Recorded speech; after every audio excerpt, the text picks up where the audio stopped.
नमस्ते। म यतिखेर हाम्रै नेपालीहरूको कृषि फार्ममा छु। चाहिँ लसुन यहाँ चाहिँ विशेष गरी एकदम बालुवा माटो, त्यही पनि नुनिलो माटो हुन्छ। त्यस्तो राम्रो चाहिँ हुँदैन, तर खासमा यहाँ चाहिँ यस्तो मल गरेर मल लगाएर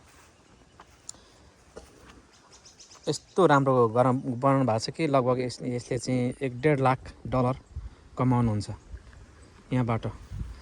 यसबाट त त्यता पनि बढाउनु भएछ। कोही रोप्दै हुनुहुन्छ, कोही चाहिँ रोप्नु भएको छैन भनिराख्नु भएको छ।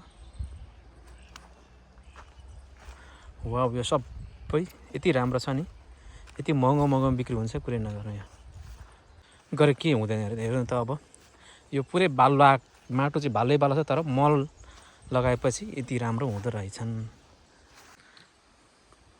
तल बाटो यो चाहिँ भनेदेखि हाम्रो मार्केट अथवा बजार हुने भनेदेखि धेरै कमाइ गर्नुपर्ने रहेछ हामीहरूलाई। हेर्नु यहाँ चाहिँ विशेष गरी जम्मै बाहिरको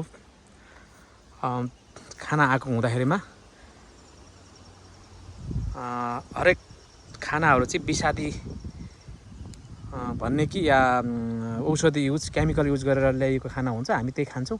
तर यो चाहिँ अर्ग्यानिक भएकोले एकदमै महँगो र मार्केटमा लाँदाखेरिमा एकदमै मजाले बिक्री हुँदाखेरिमा यही खान्छन् यहाँ खैरेहरूले। हामी नेपालीहरूले पनि भेट्दाखेरिमा चाहिँ यही नै खान्छौँ। जति पैसा परे पनि अर्ग्यानिक चाहिँ किन्छन्, खुसी साथ किन्छन् उनीहरूले। त्यो भएर उहाँहरूले यति मेहनतले गर्नुभएको छ, यति छिटो बिक्री हुन्छ पुग्दैन भन्नुहुन्छ। र अङ्कल आन्टीले एकदम दुःख गरेर गर्नुभएको छ।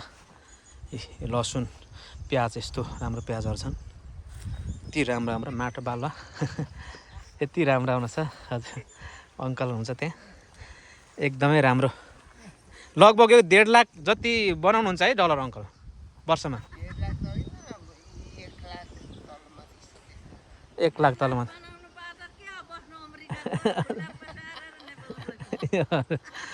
तर 1 लाख बनाउनु भनेको यो यति हेर्नु, यति कोठाबारीमा तपाईँको चाहिँ यति हुनु धेरै राम्रो हो नि त। अब गाउँघरमा यति गर्दाखेरिमा हाम्रो कति धेरैमा 300 मकै फल्छ, 300 पनि फल्दैन मकै। यहाँ चाहिँ हाम्रै नेपालीले सामान्य यसरी बाटोमा टक्क सेन्टरमा ल्याएर राखिदिएको हुन्छ। अमेरिकनतिर यस्तो हुन्छ है।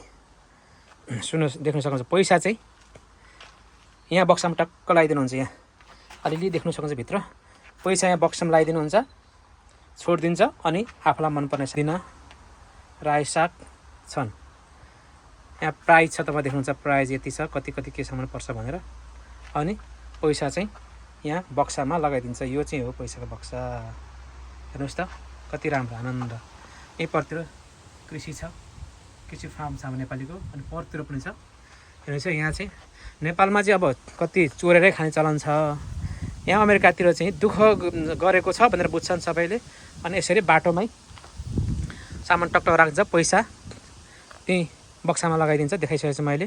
यो चाहिँ रोड हो, रोड साइडमा टक्क राखिदिएको हुन्छ।